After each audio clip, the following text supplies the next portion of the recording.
Families living in Gaza refugee camps are hoping to return home as soon as a ceasefire and hostage release deal takes effect Sunday. I will take my tent, remove the rubble of the house, and place my tent on the rubble.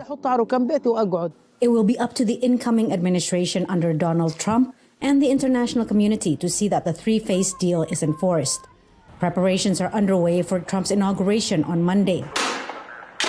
Phase 1 of the deal includes withdrawal of Israeli forces from densely populated areas and more aid into Gaza, as well as the release of some Palestinians detained in Israeli prisons and some hostages held by Hamas, including Americans. My concern is that the Trump administration will be so disinterested in Gaza after the ceasefire and after the retrieval of hostages that the agreement will amount to little more than a freezing of the conflict.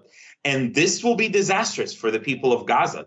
As a key mediator of the deal, the Biden administration has progressively included Trump's team in peace talks, beginning with an Oval Office meeting a week after Trump won the election, the White House said.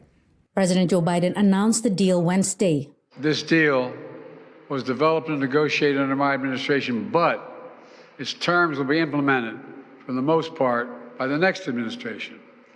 In these past few days, we've been speaking as one team. Trump took credit immediately after the deal was announced, saying it only happened because of his victory. The reality is not quite as straightforward, but analysts say there is one role that Trump played both to Israel and to Hamas. Trump injected a kind of fear factor into this process that was missing before. Publicly, the U.S. faults Hamas for the failure of the talks, but some Israeli security officials and many observers also blame Israeli Prime Minister Benjamin Netanyahu for blocking progress. Trump's victory may have changed the Israeli Prime Minister's calculations. He can't triangulate anymore the way he would play Biden off of the Republican Congress. There's nowhere for Netanyahu to run, nowhere to hide, and so he took this deal he couldn't refuse.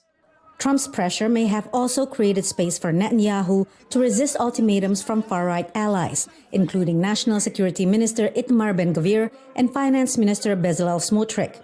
They threatened to leave his governing coalition if a ceasefire deal is made.